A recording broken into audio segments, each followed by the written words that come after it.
Assalamu alaikum students. I'm your teacher Farah Siddiqui from Forward Public School. Welcome to e-learning class 8 subject physics. Today we start chapter number 2 kinematics and this is your lecture number 1 from this chapter. चलें बेटा अपना chapter number 2 start कर लेते हैं। आपका ये lecture number 1 है और चैप्टर नंबर 2 यूनिट 2 किनेमैटिक्स। ये आपके पास पेज नंबर 29 पर है। ये आपके इसके चैप्टर नंबर 2 का फ्रंट पेज है। यहाँ पर आपके पास एक स्टेटमेंट लिखी हुई है, चीता is the fastest land animal with maximum speed of 114 kilometre per hour. आपसे कह रहे हैं कि ये चीता जो है ये सबसे ज़्यादा फास्टेस्ट लैंड एनिमल है और इसकी जो मैक्सिमम स्पीड है वो कितनी है, 114 किलोमीटर पर आवर।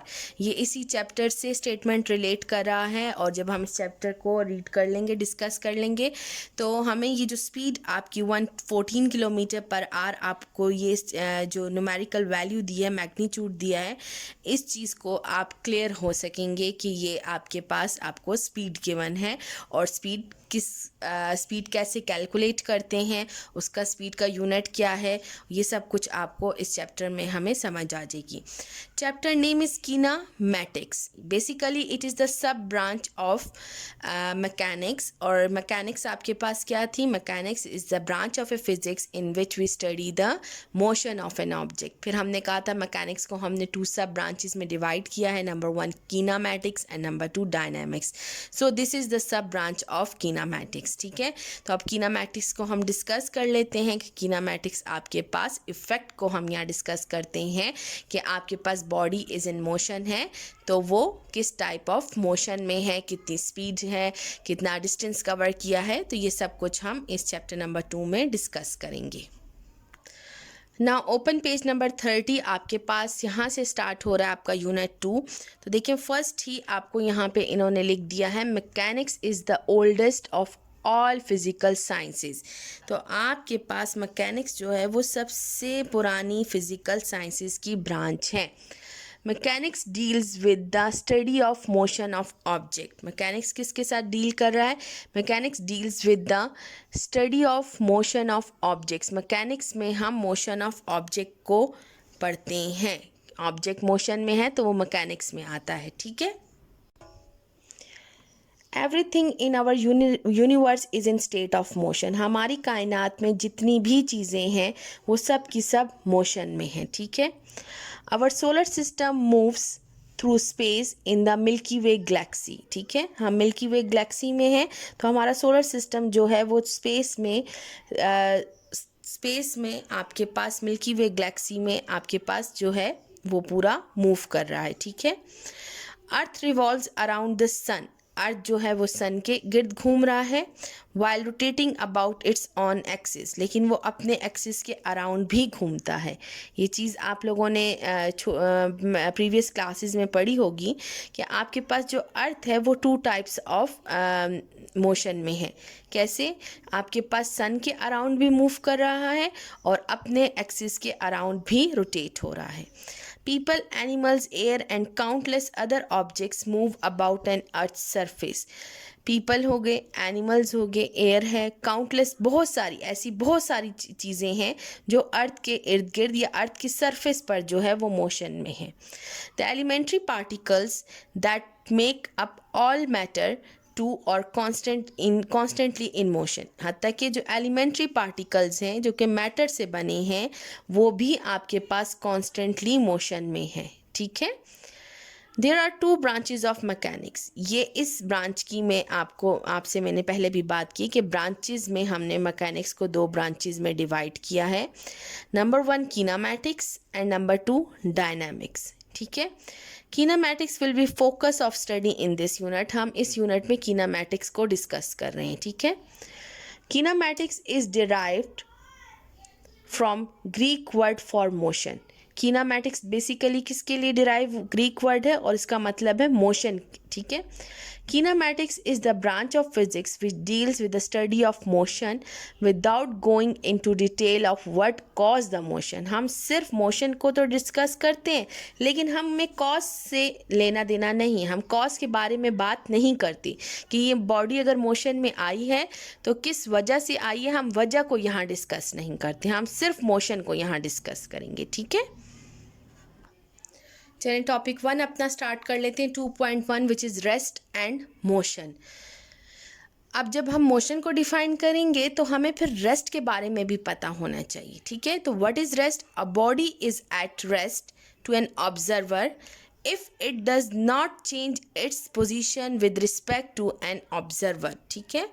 अगर एक बॉडी रेस्ट पर है, रेस्ट पे मतलब साकिन हालत में है, अपनी जगह पर मौजूद है, टू एन ऑब्जर्वर जो उसको देख रहा है उस बॉडी को, ठीक है, ऑब्जर्वर के हिसाब से, if does not change its position with respect to an observer, अगर वो अपनी पोजीशन को चेंज नहीं कर रहा, अगर एक बॉडी है वो अगर रेस्ट पर है, वो साकिन हालत में है उस ऑब्जर्वर के ख्याल से, तो इसका मतलब है कि वो अपनी पोजीशन को चेंज नहीं कर रहा with respect to an observer, observer के हिसाब से वो अपनी पोजीशन को चेंज नहीं कर रहा, इसलिए हमने उस ऑब्जेक्ट को कहा कि वो रेस्ट पर है, ठीक है।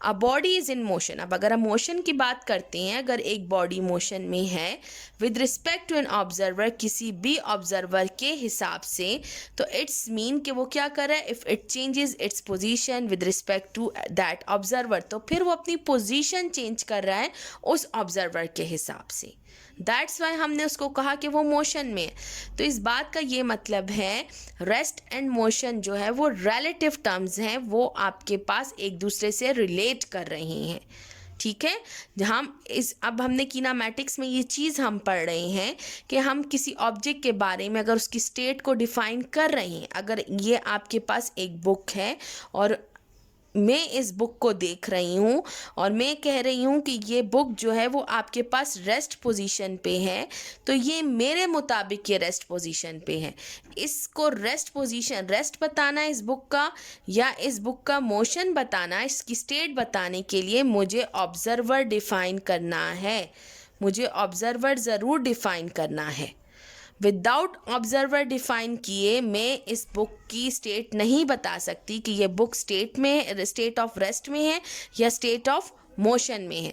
तभी यहाँ पर आप दोनों डेफिनेशंस को अगर गौर से दोबारा पढ़ें, a body is at rest, अगर कोई भी बॉडी रेस्ट पर है, to an observer if does not change its position, वो अपनी पोजीशन चेंज नहीं कर रही with respect to an observer, वो उस ऑब्जर्वर के हिसाब से पोजीशन चेंज नहीं कर रही, दैट्स वाई वो रेस्ट पोजीशन पर है। अगर एक बॉडी मोशन में है तो किसी ऑब्जर्वर के हिसाब से, किसी ऑब्जर्वर के कहने पर वो बॉडी मोशन में है, तो इसका मतलब है कि वो पोजीशन चेंज कर रही है उस ऑब्जर्वर के हिसाब से, ठीक है। आई होप आपको रेस्ट और मोशन थोड़ा सा क्लियर हो गया होगा। ये किसी भी बॉडी के स्टेट डिफाइन करते हुए हमें ऑब्जर्वर का बताना ज़रूरी है। विदाउट ऑब्जर्वर डिफाइन किए हम किसी भी ऑब्जेक्ट की रेस्ट और मोशन स्टेट नहीं बता सकते। बुक पेज नंबर 30 पर आपके पास ये टॉपिक आपका है रेस्ट एंड मोशन, तो ये आप यहाँ पर रेस्ट की हेडिंग दे दें, ठीक है। A body is at rest with respect to an observer if does not change its position with respect to an observer, और यहाँ आप मोशन की हेडिंग दे दें, a body is in state of motion with respect to an observer if it changes its position with respect to that observer. Observer के हिसाब से अगर कोई बॉडी अपनी पोजीशन नहीं चेंज कर रही तो इट्स मीन वो रेस्ट पर है।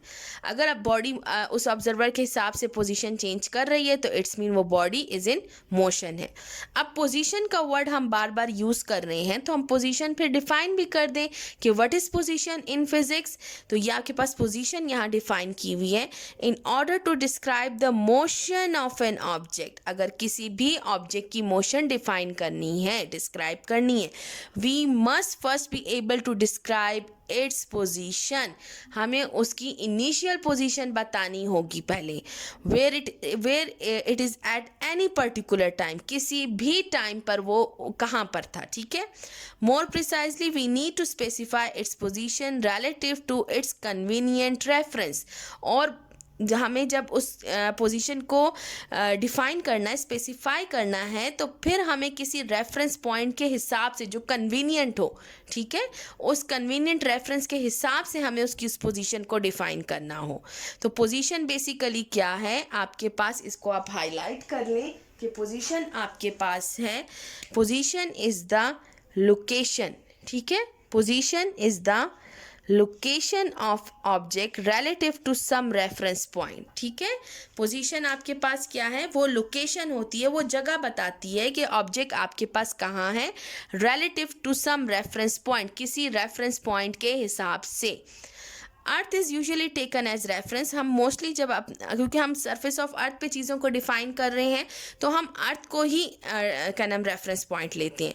और we often describe the position of an object as it relates to stationary object on earth, हम जब भी किसी ऑब्जेक्ट को डिफाइन करते हैं उसकी पोजीशन, तो विद हमने जो रेफरेंस पॉइंट लेना है, तो वो कोई स्टेशनरी ऑब्जेक्ट, कोई रेस्ट ऑब्जेक्ट जो है, रहने वाला, हमेशा रहने वाला कोई ऑब्जेक्ट जो अर्थ पे हमेशा रहने वाला ऑब्जेक्ट है, स्टेशनरी ऑब्जेक्ट है, रेस्ट ऑब्जेक्ट है, उसके हिसाब से हमने उसकी पोजीशन को डिफाइन करना है। For example, a teacher's position could be describe in terms of where she is in relation to the nearby teaching board. अगर आप फॉर एग्जाम्पल क्लास में टीचर की पोजीशन डिफाइन कर रहे हैं कि टीचर कहाँ पर खड़ी हैं, तो आपने फिर टीचिंग बोर्ड, क्योंकि टीचिंग बोर्ड जो है, जो ब्लैक बोर्ड है, वाइट बोर्ड है, वो आपके पास स्टेशनरी है, वो वहीं पर रहेगा, वो चेंज नहीं कर लेगा अपनी पोजीशन। तो उस टीचिंग बोर्ड के हिसाब से आप उसकी पोजीशन को डिफाइन करेंगी कि फॉर एग्जांपल आपके पास आपकी जो टीचर है वो इस time left side of the teaching board है, या right side of the teaching board है, या in front of teaching board है, ठीक है। आप इस तरह टीचिंग बोर्ड का रेफरेंस लेकर टीचर की पोजीशन को डिफाइन करेंगे। लाइक आपने अपने घरों में देखा, अगर कोई आपको कहीं आप गई हैं और रास्ते में अगर आपने किसी के घर जाना है और आपको उसके घर का रास्ता नहीं पता, और आप उन्हें कॉल करती हैं कि मैं यहाँ पर खड़ी हूँ, आप मुझे अपने घर का रास्ता बता दें या आप मुझे आकर ले जाएं, तो वो आपसे आपकी पोजीशन पूछता है कि आप इस टाइम कहाँ पर हैं। तो आप उनसे कहती हैं कि आपकी इस मार्केट में मैं इस शॉप के बाहर खड़ी हूँ, इस शॉप के बिल्कुल सामने खड़ी हूँ। अगर आप ये कह दें कि जी मैं रेड गाड़ी के पास खड़ी हूँ, तो रेड गाड़ी तो थोड़ी देर के बाद चली जाएगी, तो वो तो स्टेशनरी ऑब्जेक्ट ना हुआ ना, क्योंकि वो तो रेफरेंस पॉइंट ही आपका थोड़ी देर के बाद गायब हो जाएगा, तो फिर आपकी पोजीशन क्लियर नहीं होगी। तो आपने स्टेशनरी ऑब्जेक्ट जो कि एक शॉप है, जो कि वहीं पर है, तो आप कह सकती हैं कि इस शॉप के मैं बिल्कुल सामने खड़ी हूँ, तो कोई आपको लेने आएगा तो वो उस शॉप को देखकर उसके सामने आपकी पोजीशन को लोकेट कर लेगा, ठीक है। फिर यहाँ पर आपके पास है, we can equally use reference that are not stationary but are in motion. मतलब कभी कभार हम लेते हैं जो कि ऑब्जेक्ट स्टेशनरी नहीं होते, वो मोशन में होते हैं, हम उनको रेफरेंस पॉइंट ले लेते हैं, लेकिन वो कुछ केसेस हैं, ठीक है। वो क्या केसेस हैं? Relative to the earth. For example, to describe the motion of a person in an airplane. Airplane में, या अगर ट्रेन की बात कर लें या गाड़ी के अंदर की बात कर लें, तो वहाँ पर अगर हम लेना चाहें, पोजीशन डिस्क्राइब करना चाहें, तो we use the airplane as the reference, not the earth as shown in the figure. तो फिर एयरप्लेन के अंदर हम अर्थ को रेफरेंस नहीं लेंगे, हम उस एयरप्लेन की अंदर की चीज़ों को रेफरेंस लेंगे। तो फिर एयरप्लेन के अंदर जितनी चीज़ें वो सब की सब मोशन में एयरप्लेन के साथ, तो इसलिए आपके पास इस केस में जो रेफरेंस पॉइंट होगा वो इज़ इन मोशन होगा। ठीक हो गया? आई होप आपको यहाँ तक ये टॉपिक जो है वो क्लियर हो गया होगा। अब आगे नेक्स्ट पेज नंबर 30 पर मूव करते हैं। पेज नंबर 31 पर आपके पास object can be at rest and in motion at same time. आपके पास ये वाली हेडिंग इस टॉपिक के साथ रिलेट करी, तो कह रहे हैं कि ऑब्जेक्ट जो है वो रेस्ट पर भी होता है और मोशन में भी होता है, एक ही वक्त में एक ऑब्जेक्ट कभी रेस्ट पर भी है और मोशन में भी है। तो फिर ये कैसे है? For same event two observer can have different observation. इसका ये मतलब है कि कभी कभार ऐसा होता है कि दो ऑब्जर्वर हैं, देखने वाले लोग दो हैं, तो उनकी फिर डिफरेंट ऑब्जर्वेशन होगी, उनकी डिफरेंट सोच होगी। For example, a body in train is in motion with respect to an observer on ground. यहाँ पर कह रहे हैं कि अगर एक बंदा ट्रेन में है तो वो मोशन में है with respect to an observer, जो कि ग्राउंड पे एक ऑब्जर्वर खड़ा है। एक बंदा ट्रेन में जा रहा है और एक दूसरा बंदा प्लेटफॉर्म पे ग्राउंड पे खड़ा होकर इसको देख रहा है, तो वो कहता है कि ये जो बंदा ट्रेन में जा रहा है ये मोशन में है मेरे लिहाज से। Whereas the same object is at rest with respect to another observer in train moving with the object.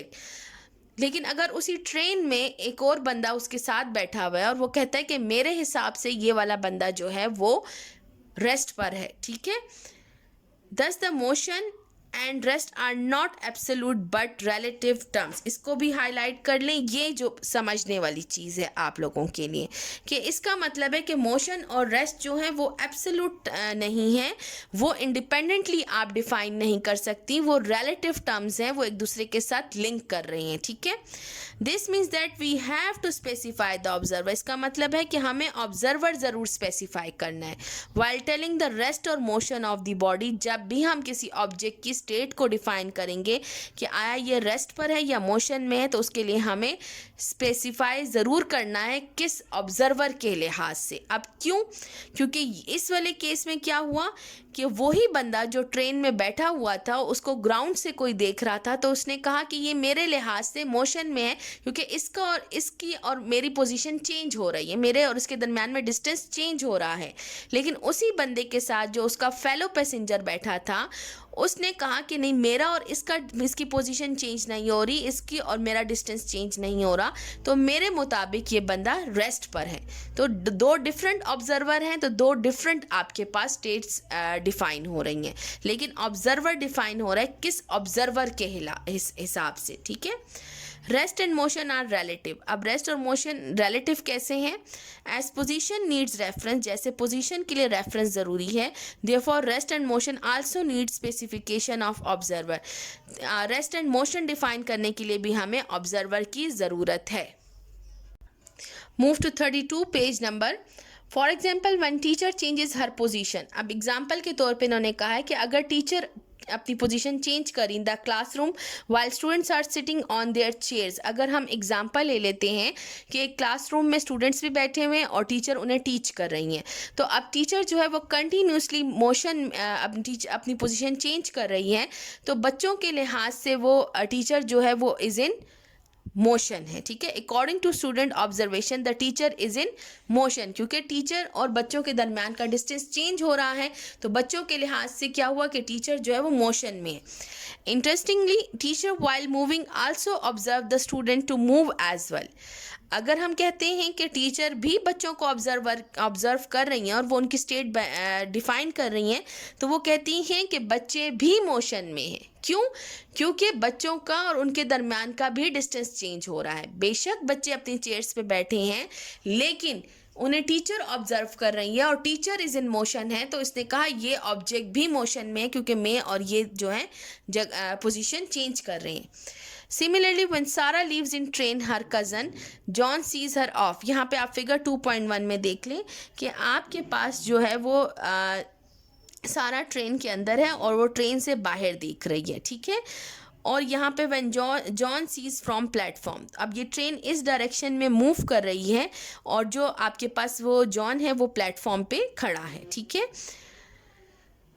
When सारा, अच्छा, as a train starts moving, अब जब ट्रेन ने चलना शुरू किया, see John moving to the right, तो उसने देखा कि जॉन जो है वो राइट साइड पे मूव कर रहा है, ठीक है। ये जॉन जो है वो राइट साइड पर मूव कर रहा है as shown in the figure 2.1 with same speed as John sees Sarah moving to the left। अब जब उसने सारा को देखा तो उसने कहा कि नहीं जी, सारा भी आपके पास लेफ्ट साइड पर मूव कर रही हैं, ठीक है। तो ये हुआ कि आपके पास उसको भी लग रहा, क्योंकि दोनों की पोजीशन चेंज हो रही है, तो सारा को भी लगा कि जॉन मूव कर रहा है और क्या नाम जॉन को भी लग रहा है कि सारा जो है उन दोनों की पोजीशन चेंज हो रही है, तो वो भी इज इन मोशन है। तो आपके पास रेस्ट और मोशन जो है वो रिलेटिव टर्म्स है, वो एक दूसरे के साथ लिंक करती हैं, वो एब्सोल्यूट टर्म्स नहीं है। So this is end of the chapter topic number 1 which is rest and motion. Next topic we will discuss in